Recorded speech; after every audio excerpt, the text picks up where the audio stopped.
Hello and welcome back to big Kohli banker. आज का topic बहुत ही सिंपल और इजी है, जो थंबनेल में आपने देख ही लिया होगा कि हम किस बारे में बात करने जा रहे हैं।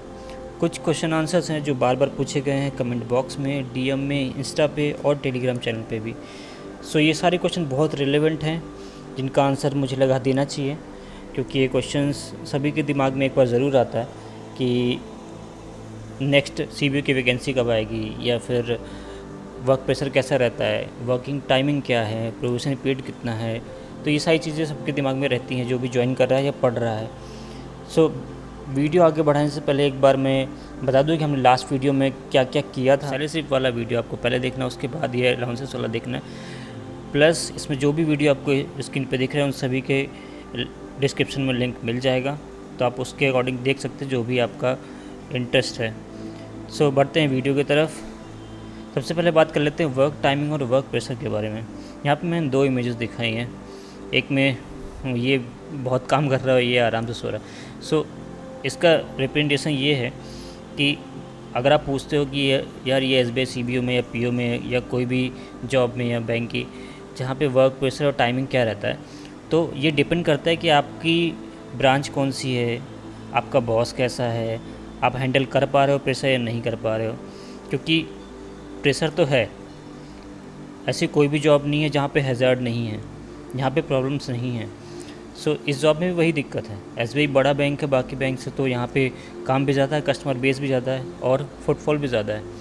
सो बट मैं बता दूँ मैनेजेबल है, चाहे वो लड़का हो या लड़की, आई मीन जेंडर स्पेसिफिक नहीं है, सभी मैनेज कर रहे हैं।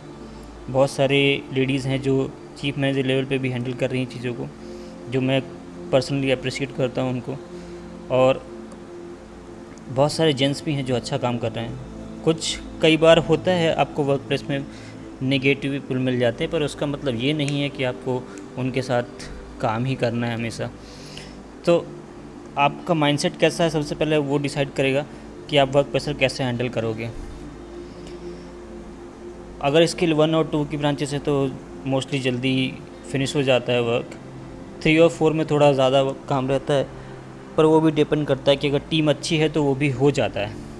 अब तो सिस्टम भी काफ़ी इम्प्रूव हो गया, पहले सीबीएस था, अब तो एनबीसी भी आ गया।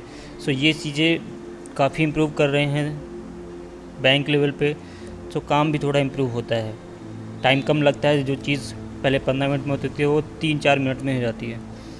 सो वर्क टाइमिंग की बात कर लेते हैं। सो लेडीज़ ये क्वेश्चन मुझसे बहुत बार पूछती हैं कि वर्क टाइमिंग क्या है।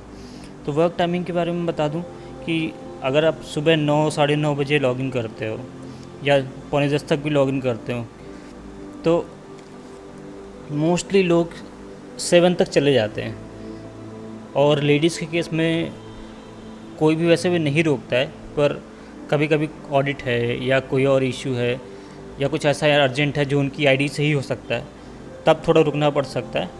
रेस्ट अगर मैनेज हो जा रहा है और टीम अच्छी है तो टाइमिंग का भी इशू इतना नहीं है। हाँ, कभी कभी इशू होता है, वो सभी जॉब्स में होता है, ऐसे कोई जॉब है ही नहीं जहाँ पे कोई भी हैज़ार्ड ना हो। सो ओवरऑल अगर सम अप करके बताऊँ तो डिपेंड करता है कि आप कहाँ पोस्टेड हो, आपको क्या प्रोफाइल मिली है, उसके हिसाब से वर्क प्रेशर रहेगा। पर हाँ, वर्क प्रेशर है, थर्ड पार्टी प्रोडक्ट्स का भी वर्क प्रेशर है। एज ए बैंक आप काम कर रहे हो, बैंकर एज ए काम कर रहे हो, तो आपको वर्क प्रेशर तो मिलेगा। सो नेक्स्ट बात कर लेते हैं work profile of C B and how it is different from R R B P N profile. So R R B P O में ना लाइबिलिटी थर्ड पार्टी प्रोडक्ट्स नहीं होते, जैसे कि S B I life, mutual fund और S B I general. तो ये सारी चीज़ें वहाँ एग्जिस्ट नहीं करती हैं। वहाँ पे पी एम जे जे वाई, पी एम सुकन्या और ये सारी चीज़ें ज़्यादा रहती हैं। तो उनके केस में ये रिलैक्सेशन है कि उनको थर्ड पार्टी प्रोडक्ट से डील नहीं करना पड़ा या फिर कम करना पड़ रहा है।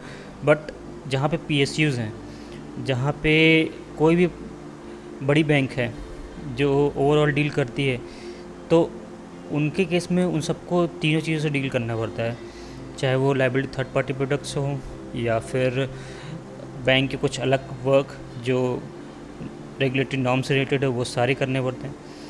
और बहुत सारे चेक्स भी रहते हैं, बड़ी बैंक्स हैं तो चेक्स एंड बैलेंसेस बहुत रहते हैं। छोटी सी चीज़ को बहुत सारे अप्रूवल लेने के बाद ही प्रोसेस किया जा सकता है। तो ये सारी चीज़ें काम को और लेंदी बना देती हैं। और ये चीज़ें यहाँ पे हैं। बीइंग ए गवर्नमेंट ऑर्गेनाइजेशन हर चीज़ डॉक्यूमेंट करनी होती है। मैंने जितने भी दोस्तों से मेरे बात की, RRBPO में लोग आराम से 5 to 6 ही बैठते हैं और वो चले जाते हैं बड़े आराम से ऑफिस बंद करके। अगर ऐसा नहीं है तो प्लीज़ मुझे कमेंट करके बता देना।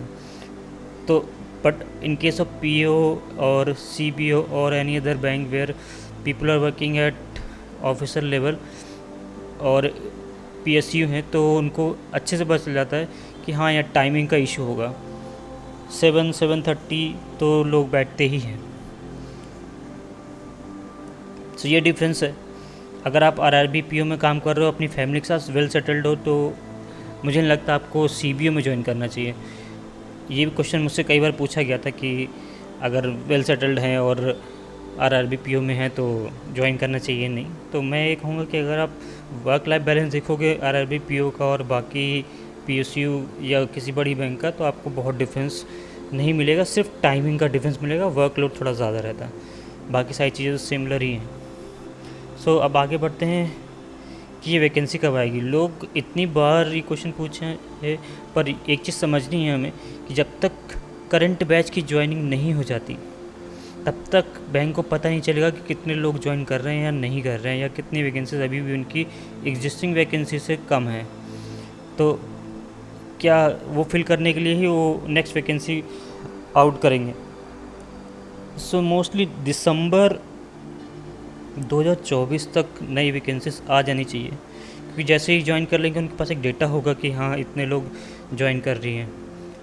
और पहला इस बार जो बैच है वो सितंबर 29 के करीब ज्वाइन कर रहा है, या 2029 के करीब ज्वाइन कर रहा है, और जो नेक्स्ट बैच होगा वो मोस्टली दिसंबर में ज्वाइन करेगा।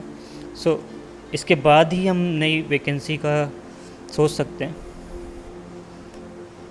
सो प्रिपरेशन करते रहो, और इस चैनल पे आपको बहुत सारे स्टफ़ और मिलेंगे पढ़ने के लिए। जो लोग SBI CBO का एग्ज़ाम दे रहे हैं, PO क्लर्क का दे रहे हैं, मैं बहुत जल्द ही कुछ टेस्ट सीरीज़ या मॉक टेस्ट का PDF या प्रीवियस ईयर के क्वेश्चन पेपर्स भी पोस्ट करूँगा, जिससे ईजी हो जाए प्रिपरेशन करने में। अपकमिंग वीडियोज़ में हम बात करेंगे कि जैसा कि मैंने बताया कि study material for SBI PO clerk and SBI CBO मिलेगा, प्रमोशन क्राइटेरिया, ये सारी वीडियोस मैं बहुत जल्दी लेने वाला हूँ। इससे रिलेटेड वीडियो हमने अभी भी बना चुके हैं और ये पोस्ट हो चुका है, इसका डिस्क्रिप्शन में लिंक आपको मिल जाएगा। अगर आपको कोई क्वेश्चन है या क्वेरीज़ है तो प्लीज़ कमेंट करके पूछ सकते हैं। हमारा एक टेलीग्राम चैनल भी है जहाँ पे सारे सीनियर्स हैं और वो आपको हेल्प कर सकते हैं। लिंक पे डिस्क्रिप्शन में आपको लिंक मिल जाएगी, जिसके थ्रू आप ज्वाइन कर सकते हैं। इंस्टाग्राम पे भी आप मुझे फॉलो कर सकते हैं और कुछ क्वेश्चन है तो कमेंट करके या DM करके पूछ सकते हैं। So keep following and keep growing with big गोली बैंकर। आपसे मिलते हैं नेक्स्ट वीडियो में, तब तक के लिए गुड बाय।